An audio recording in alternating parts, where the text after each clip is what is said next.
Let's take a look at the research tools. We're going to go up to Tools, click on Tools. Notice there is spelling, research, define the words, word count. I want to focus on research, so we're going to select Research. And notice on the right hand side of the screen we get a new window. We can search for everything, no filters, just images, Scholar, which are college level works, probably not appropriate in the school environment we're in right now, quotes, dictionary, personal files, as well as tables. Let's start at the top, searching for everything, and let's search for beaches. So notice for everything we get a lot of web searches. When we mouse over them, we can preview the site. That's what that site looks like. We just close the window to get rid of it. We can insert a link, and it'll insert a hyperlink in my document there for this page. Or if I decide I want to put some information from the site and then footnote it, I can hit the Cite button.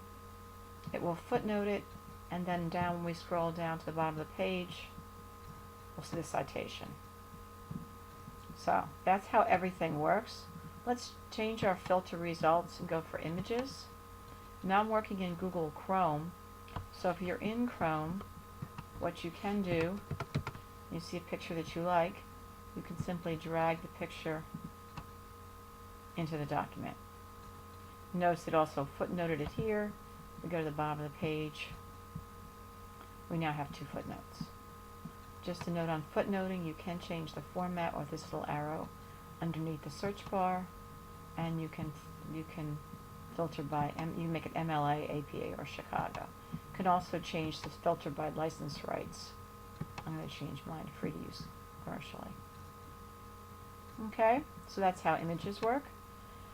If we go down to quotes, one of my favorites I use with my students in school.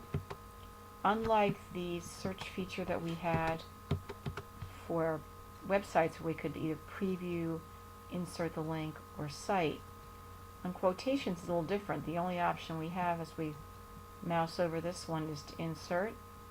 So let's go ahead and insert the second quote. Notice it puts the quote in, puts the footnote in, and down at the bottom of the page now we have 3 footnotes. A nice feature about the footnoting in Google Docs is if I delete the first one, notice it changed my other footnotes to 1 and to 2, and then when we go to the bottom of the page, it's deleted the footnote as well. So you don't need to keep track, it keeps track of it for you. So we've looked at quotes. Let's go down and take a look at dictionary. Dictionary, kind of what you would expect. Synonyms, antonyms. You see a word you like, you can, go continue further to look for it. That's a nice feature there. And tables, if you want to put tables in, it'll look for tables. And again, you have options. You can, just like we had a website, so you can preview, cite, or you can even export the table into your document. So that's a quick look at what the research tools can do. Most important thing is, all this can be done without even leaving your document.